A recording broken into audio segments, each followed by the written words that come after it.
أعوذ بالله من الشيطان الرجيم بسم الله الرحمن الرحيم وبه نستعين. Before I introduce my topic, which I'm going to continue for 5-6 lectures inshallah, if Allah wills, I would just like to remind ourselves that the month of Rajab has come, has arrived. It's a month, you will notice that the spiritual masters tell you that it's one of the very important months, the month of Rajab and the month of Sha'ban. The importance is such that the spiritual masters consider Rajab and Sha'ban, Rajab to be the start of the year. So normally Muharram is our beginning of the calendar, but for the spiritual masters, they consider the month of Rajab to be the start of the year. And that is because they can track the spiritual progress throughout the year from now.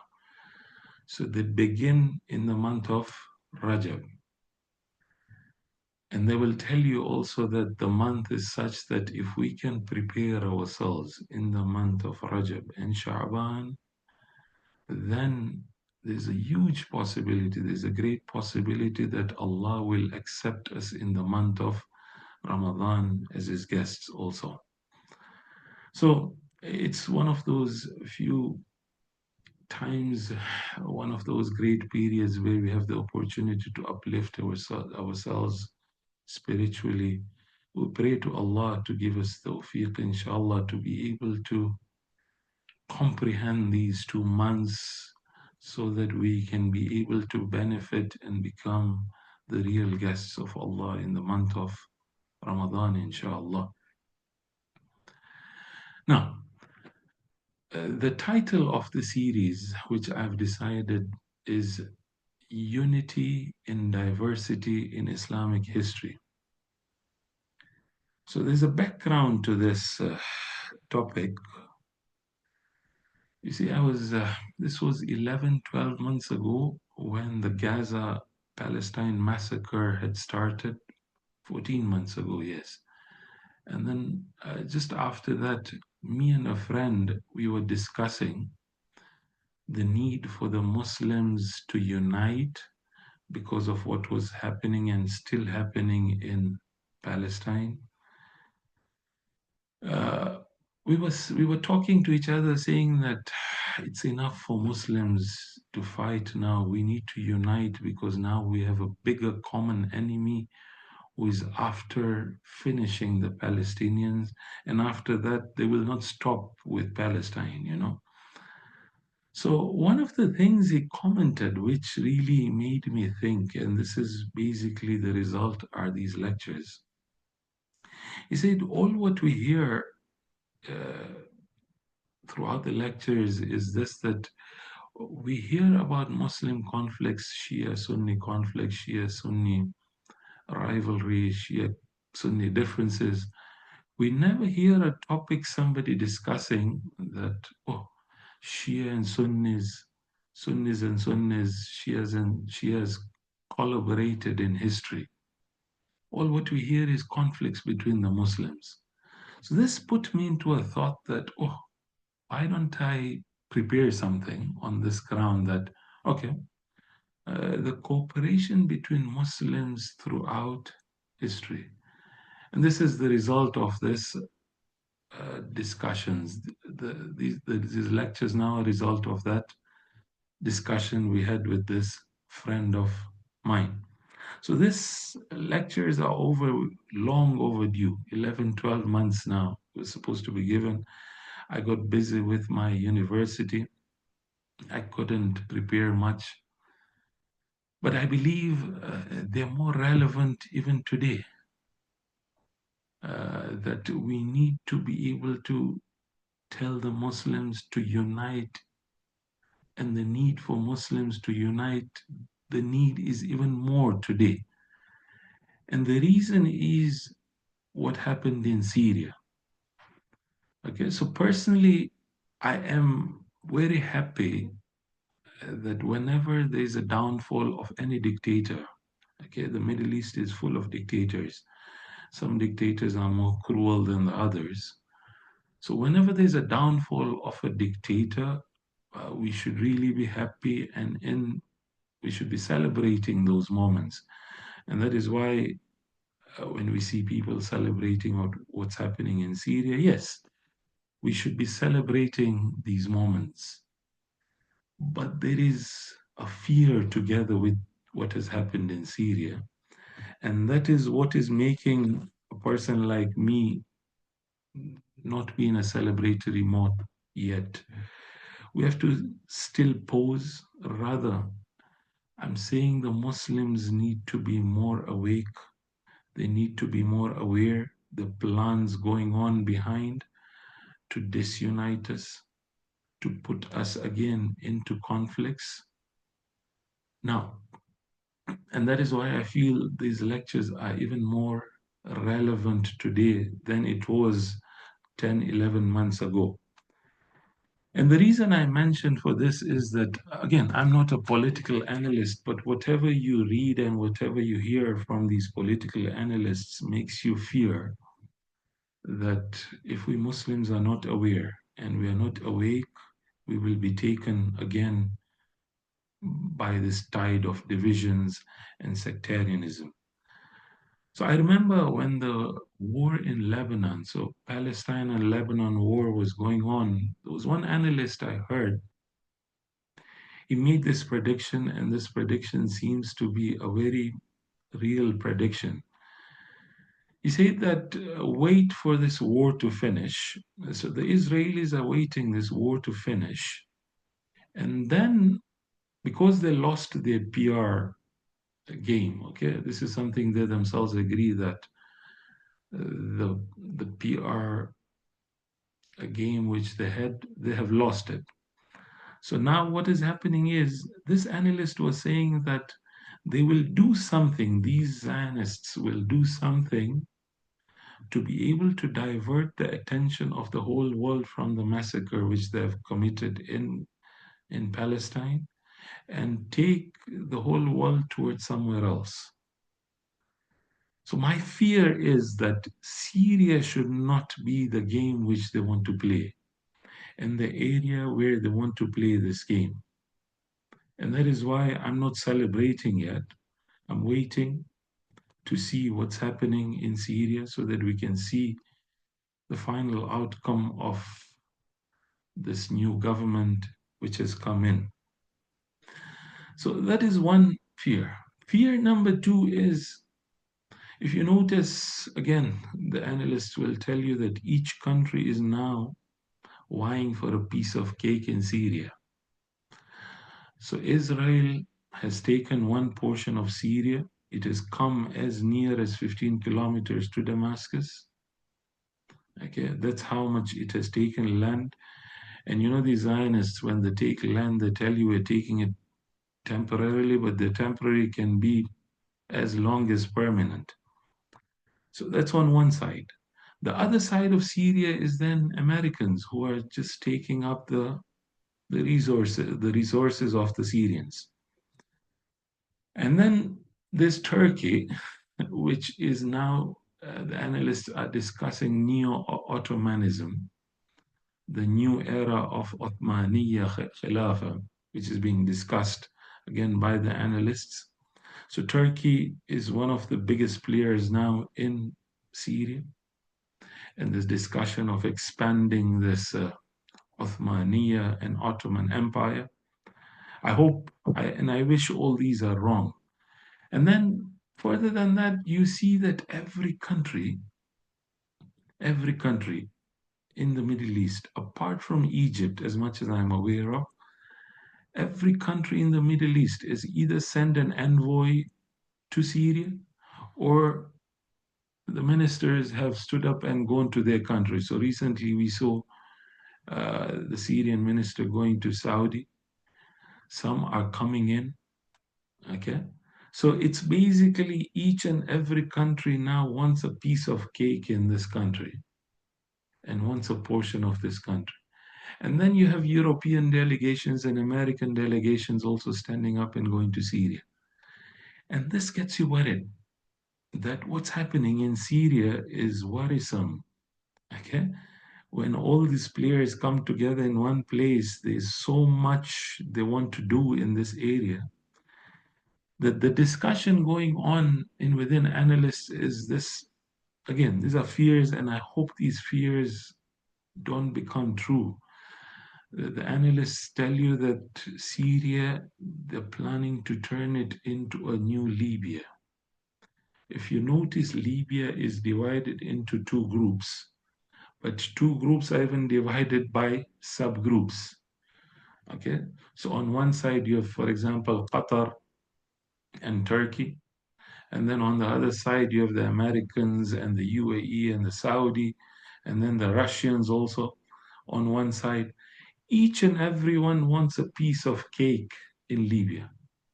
And thus, if you notice, Libya is divided into four groups in the country now, led by these two uh, major groups.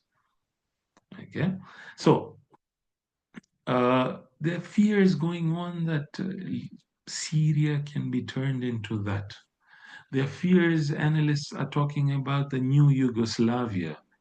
For those of you who are following up, Yugoslavia was one country divide once the Soviet nation failed. Yugoslavia also was divided into seven, eight nations. Okay, so Serbia, Montenegro, Bosnia, Herzegovina. Okay, you have uh, you have Croatia, you have Bosnia, you have Slovenia, you have Macedonia, you have Montenegro. All this was divided from this one Yugoslavia. And again, if you see the divisions are based on ethnicity and sectarianism. Okay, and these are the same things which the analysts are talking about Syria. Okay, and this is what makes us fear that the divisions will be made based on ethnicity and based on religion and sex here. And this is where this whole Sunni Shia issue will be brought up again in Syria. Further than that, in Syria, now what's happening is now from these are the outside powers. What's happening inside also, as much as the government of Ahmed al-Shara, previously known as al-Julani, they are he's giving us promises which are fruitful promises. The promises look good, where he wants to bring together this divided nation. These are good things to hear, and I hope he can implement. I hope they really implement it. But what's happening in within, there's a lot of fear. Okay, the fear of the different groups. There's some analysts you read, they tell you there are almost seven, eight groups, major groups, but they're divided into 120 small groups in within. To bring these different ideologies, some who have sectarian ideologies within themselves, okay, to bring these groups together. This is number one. Number two, you just recently heard in the news that in Christmas trees were burnt. Okay, so this whole thought about uh, celebrating Christmas is bid'ah and kufr, and thus there's no tolerance towards others, and then burn even their Christmas trees. So Christmas trees were burnt during Christmas. You see boards also. So I'm really hoping all these news are wrong. Allah, sometimes when you listen, when you see these news, when you read these news, you feel like, I hope this is all false. Okay. You see boards being put inside some of the areas in Syria where they say democracy is kufr, secularism is kufr. And this shows you the mentality. And this is why some of the scholars have the fear that the government might be inclining towards the Taliban style of uh, governing. Okay. So they gave even 100,000 burqas for free in one of the cities. Okay. So these are all fear. These are all creating fear in within us. Further than that, uh, the recent changes which was brought into syllabus, this is just recent. Okay, as I'm recording yesterday, or yes, yesterday, these changes were brought in.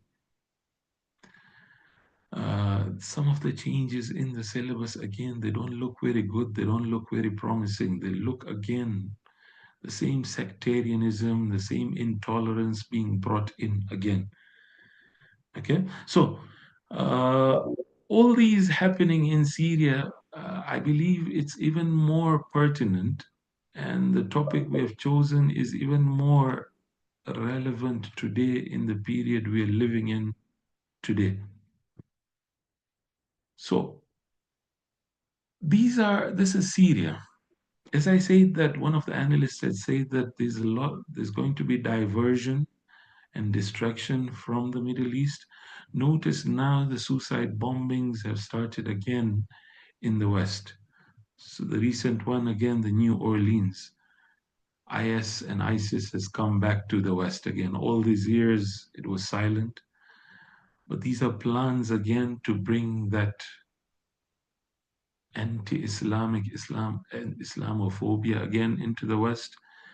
In the Middle East, bring back this division between Muslims, Shias and Sunnis. Thus, I believe it's very relevant for us to discuss the Shia-Sunni cooperation in history. I believe it's time for us Muslim to be awake. It's time to say it's enough and enough. Okay, this is point number one. Point number two, and that is, I'll be giving the subsequent lectures on this also. I believe that the Shia Muslim cooperation and unity will only come in, the real unity, when Shias and Shias first unite, and then Sunnis and Sunnis also unite, and then we'll have a global Islamic unity. The problem is that in within also we have disunity, and I'll talk about it in subsequent discussions, inshallah, to show you that Shias and Shias are disunited, Sunnis and Sunnis are disunited.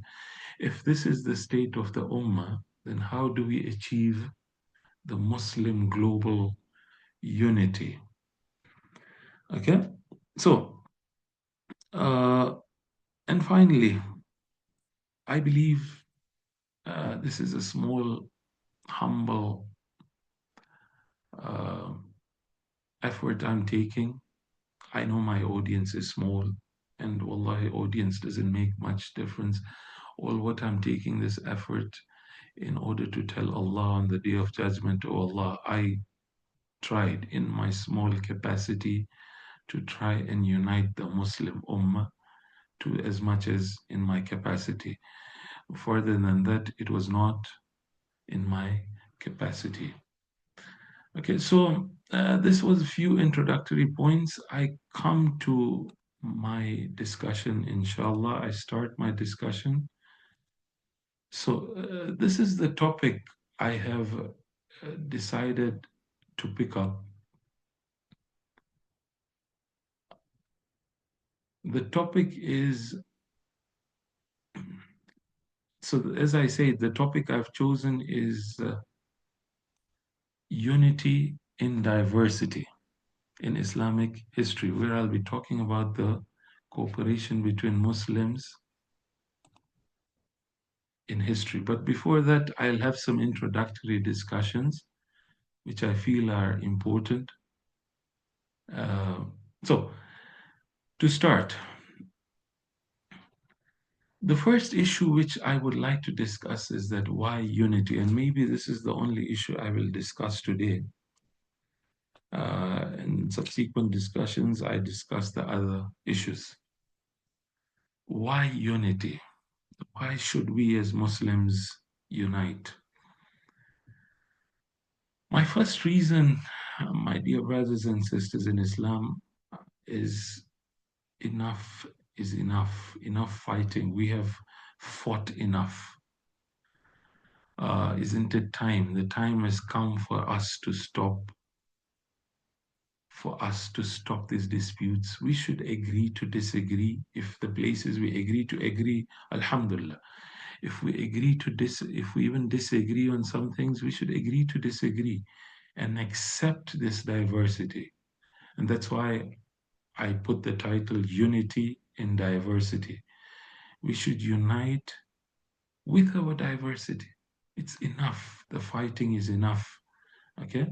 So, Shahristani, the famous author of Milal wa Nihal, uh, he wrote this book in the 6th Islamic century, and these words are still prevalent. If he were to come back today, I believe he will see that these words of his are even more relevant today. So Shahristani has written a book on the sects and denominations within Islam. So in his introduction, he writes the different disputes which arose and which came about in the Muslim Ummah. So he says that the fifth dispute which came and the Muslims had was over the issue of Imam and Khilaf. Okay, and I believe, and he says that also, he says the greatest dispute indeed in the community has been over that of Imama. And I believe true that the Muslims have not fought over anything the way they fought for Imama and Khilafah. And this is true till date. If you notice, the politicians also talk about Khilafah, and the Muslims also are talking about Khilafah and Imama also, and fighting over it on a daily basis. So Shahristani goes on, he says, for no sword has been drawn in Islam on a religious question as it has been drawn on the issue of Imama and Khilafah. Wallahi, Muslims have not fought over anything. They have not killed each other on anything the way they've done it on the issue of Imama and Khilafah. Is it not time? This is what I'm asking. Is it not time that we stop now? We agree that these differences are there to remain. We stop fighting. We stop our conflicts. We remain with our differences. We respect each other's beliefs and we move forward. Okay? This issue of Khilafah is so strange that those of you following up on the English speaking world, lately, I don't know if you're following up, but you will see that the English speakers in the West are now accusing each other. So there are those people who are pro Khilafah, they are, they are pro establishment of Islamic Caliphate, and there are those who are saying that they're not anti Khilafah and they're not anti Caliphate, but what they're saying is that the system of Khilafah is not something which works in the Islamic in the Western world. So it cannot be implemented in in the Western world. So if you notice the way they accuse each other, the way the pro-Khilafah people start accusing these people who are talking about Khilafah not being possible, wallahi, look at what's happening in the social media. They accuse each other of kufr. They accuse each other of, being anti-Muslim sentiments and the anti-Salaf and anti-Sahaba and so many anti-antis come in. Is it not time now? Okay, how much will we fight? Yes, we discuss these issues academically. We discuss them. One is pro Khilafah, one is feeling Khilafah is not, the time is not there for implementing Khilafah. No worries. We have these differences and move forward. Okay? Now, look at what's happening. Okay? Uh, the worrying is that even the Western leaders, when they talk about the Muslims, all what they talk about is fighting, fighting, and fighting. Okay? So, uh, before I get into quoting this book and look at the statements, if you look at these statements, wallahi, you come and realize that how are we being perceived? But before I get into that, let me discuss one issue. So we have three types of colonialism. Again, I'm not a sociologist. These are things you end up reading and you feel like you can see these issues now coming in. You had the colonialism, what they call the classical colonialism, where you had the colonialist uh, coming in and occupying the country physically and bringing in a physical army, and they themselves would come in physically and rule that country. Now, that colonialism has, the time for that has passed because it's expensive also to run this kind of colonialism. Maybe apart from Palestine, which is occupied, apart from that, you don't see that kind of colonialism anymore. What we see is now the second type of colonialism. That's what they call neo-colonialism. Uh, in neo-colonialism, the colonialists don't come physically now because that was an expensive matter. So they don't come themselves. What they do is they have relationship with the political leaders of that country. Through them, they control the economy of that country. They control the politics of that country. Okay, and I'll mention why am I mentioning this. They control the politics of that country. So every decision being taken is by the colonialist power, but through the leader who seems to be a leader who is a national leader, who is from that same country. But the decisions are being taken somewhere else. Okay, and this is what exactly we are seeing in majority of the Middle East and majority of Africa also.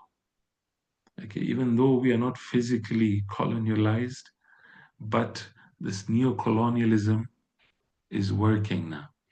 And the third is post-colonialism, where inshallah subsequently I'll discuss about this when I talk about cognitive warfare, uh, where the colonialists, when they cannot occupy physically, which they don't want to, when they can't control the leaders also, they come in with the strategy of soft power, okay, which I will discuss as we go through. Now, why do I discuss this? This book, again, edited by Nader Hashimi and Danny Postel, Sectarianization, Mapping the New Politics of the Middle East. See, those people who are writing on sectarianism in the Middle East, majority of the theory coming out from these books is this, that the leaders are the ones who are fueling the sectarianism. Okay? They are the ones, the leaders sitting in the Middle Eastern countries, they are the ones who are fueling this sectarianism. It's not the people, the Sunnis and the Shias themselves. It's the leaders actually doing it for their own benefits. It's actually the same neo-colonialism which we're talking about. So these are the theories of these books which are coming out on this topic. But what took me by surprise was this, that again, these are things you hear on news, but when you read them, you feel even more surprised. Look at the way the Western leaders look at us as Muslims. Wallahi, it's the way they look at us is they look at us as barbaric people who are just fighting with each other at all times. And this is where I'm pleading to the Muslim Ummah. Is it not time? Is it not enough? Look at the way we are being perceived. Look at how we have fought for all these years. It's not enough now for us to stop. So, again, Obama discussing Syria in 2012-13 when they sent troops to Syria. Okay, look at how he says and talks about uh, Syria. He says ancient sectarian differences. It means the Sunnis and Shias are fighting with each other for ages now, and they're still fighting with each other. Okay, these ancient divisions are, are the ones rooted in conflicts that date back in millennia. They're taking it back to the time of the Holy Prophet and after the Holy Prophet sallallahu alaihi wa alihi. Is it not time? Allahi. Look at Ted Cruz. He makes it very clear. He says Sunnis and Shiites have been engaged in a sectarian war since 632 Islamic Hijrah. Okay, the Islamic calendar, 632. 1,200 years we're just fighting. He says himself, it is the height of hubris and ignorance to make American national security contingent on the resolution of a 1,500-year-old religious conflict. Notice the way we are being perceived. We're being told that 1,500 years we're just fighting and fighting and fighting. Isn't it time for us to stop? Okay? George Michel, okay, the Middle East envoy of US, he makes it very clear. First is a Shia Sunni split, again, which started after the death of the Holy Prophet sallallahu alaihi wasallam, and that's going on around the world. It's the huge factor in Iraq, in Syria, and in other countries. Notice this is exactly what the analysts are pointing out for the fear in Syria, that they're going to take Syria to the sectarianism again. Okay? So this is the fear, this is how we are being perceived. Look at it further. Again, this is a recent book, The House Divided by Barnaby Rogerson, Sunni Shia and the Making of the Middle East. Again, the theory of this book, again, the same theory that it's the leaders and the politicians who are playing the role. But again, in his initial pages, what he discusses, the numbers are very scary. So he talks about, he says the war which took place, Iran and Iraq war between 80 and 88, and then the civil war in Iraq between 2013 and 17, and in Syria 2011 till 2019. He says these were big wars which were fought. For an outsider, Barnaby says, Rogerson says that, he says to an outsider, it feels like these are differences between two major Muslim sects. This is how we're being perceived. We're just fighting and fighting and fighting. Okay? And it says, as I'm writing this book, so this is a very recent book, uh, there, there are battles going on in Gaza, again, still going on in Palestine, in Afghanistan. Libya is just a mess altogether. Yemen, again, another place where all messed up. The Kurdish mountains, Algeria, Lebanon, Baluchistan, Sudan, and Somalia. Notice all these countries related to Muslims. So then he goes on, he says, and this really statement hurts, wallahi. He says, none of these current conflicts is being fought between Islamic regimes and Western nations. Instead, it's a Muslim soldier fighting Muslim soldier. This is the unfortunate thing. The Muslims are fighting with themselves, and the enemy is just sitting and watching us. Isn't it time? Isn't it time again for us to stop?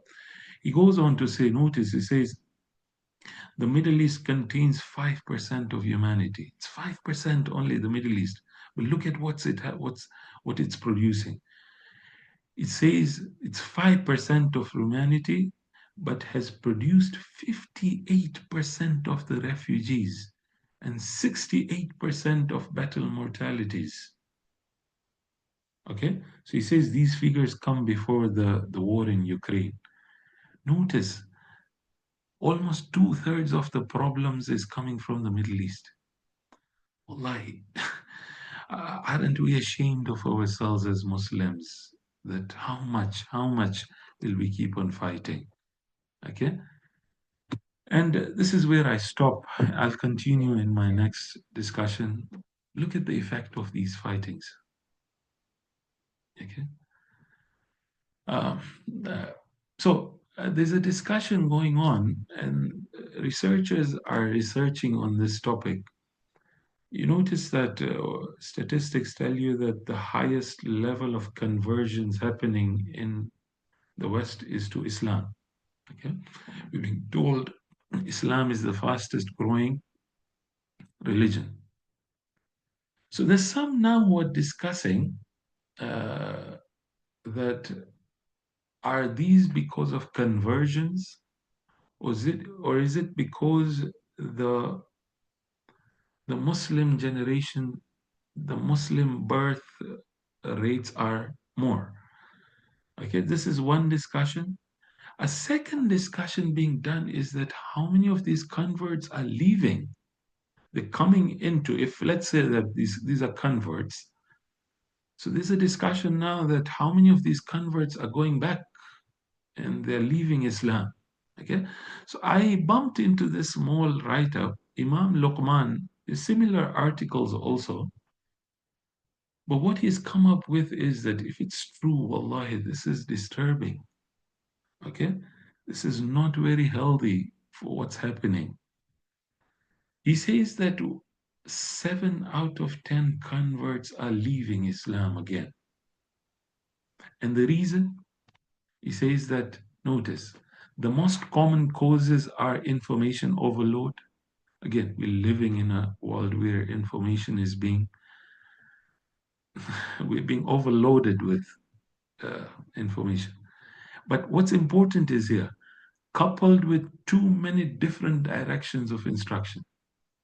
Okay, that means they're being told different things. And when they come within Islam, one group is telling them this, the other group is telling them this, the third group is telling them that, and they don't realize what's happening. Okay, within Muslims, they're being told that you go one direction and the other direction.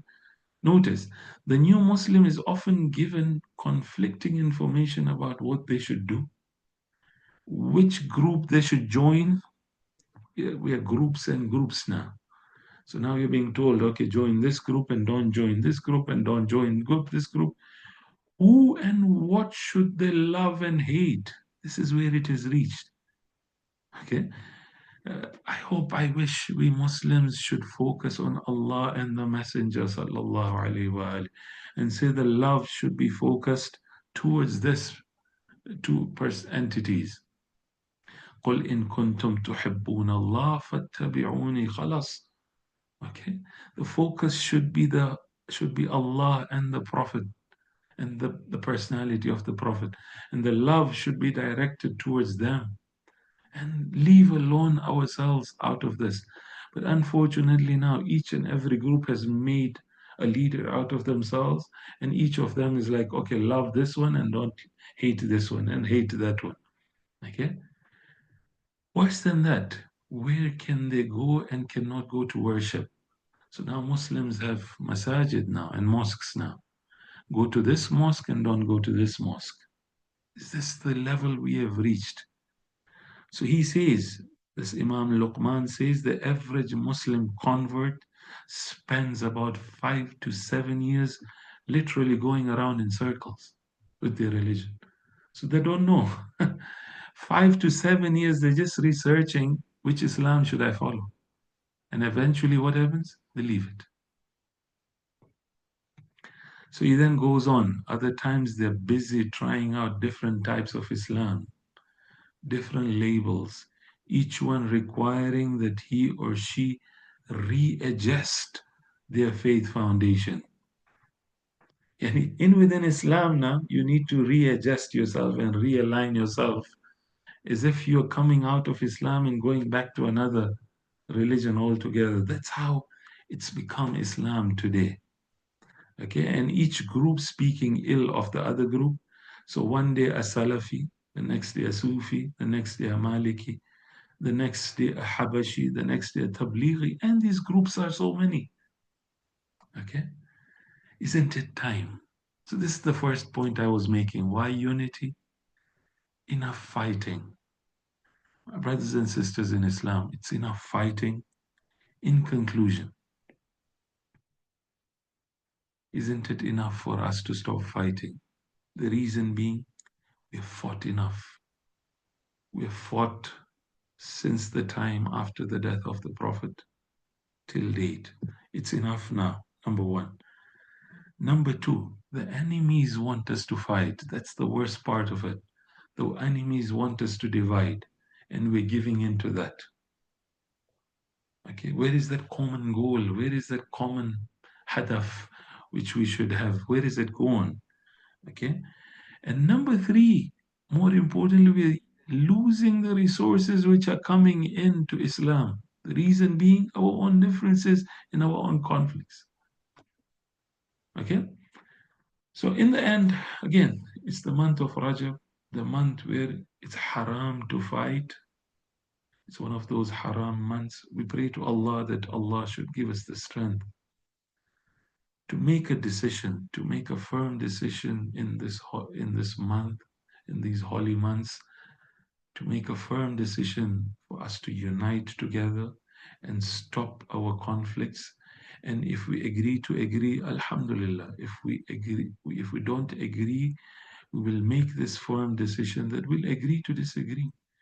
And we will unite in our diversity, inshallah. Assalamu alaikum wa rahmatullahi wa barakatuh.